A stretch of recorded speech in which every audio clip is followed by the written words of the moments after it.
నమస్కారం. సత్యం టీవీకి స్వాగతం. ఆంధ్రప్రదేశ్ ప్రభుత్వం మరో కీలక నిర్ణయం తీసుకుంది. మహిళల కోసం రాష్ట్రంలో co working space, neighbourhood working space ను తెరపైకి తీసుకొచ్చింది. ఈ మేరకు ముఖ్యమంత్రి చంద్రబాబు నాయుడు కీలక సమీక్ష చేశారు. Co working space, work from home తో మానవ వనరుల సమర్థ వినియోగం జరుగుతుందని అభిప్రాయపడ్డారు చంద్రబాబు.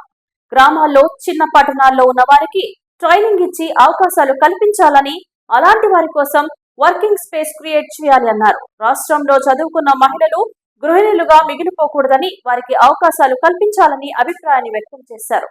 రాష్ట్రంలో ఉచిత work from home, co working సెంటర్లతో మహిళలకు విస్తృతంగా అవకాశాలు లభిస్తాయన్నారు ముఖ్యమంత్రి.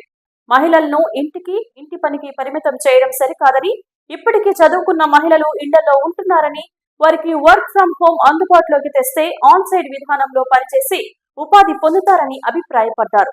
మహిళల్లో ఎంతో సమర్థత, నైపుణ్యం ఉందని, కుటుంబ వ్యవహారాలు, బాధ్యత కారణంగా చాలా మంది ఇళ్లకే పరిమితం అవుతున్నారని అన్నారు. ఇలాంటి వారికి అవకాశాలు కల్పిస్తే ఎకనామిక్ యాక్టివిటీ పెరుగుతుందన్నారు ముఖ్యమంత్రి. కో వర్కింగ్ స్పేస్ సెంటర్ల ఏర్పాటులో 2025 డిసెంబర్ చివరి నాటికి 1.50 సీట్లు అందుబాటులోకి తీసుకురావాలని లక్ష్యంగా పెట్టుకున్నట్లు చంద్రబాబు వివరించారు.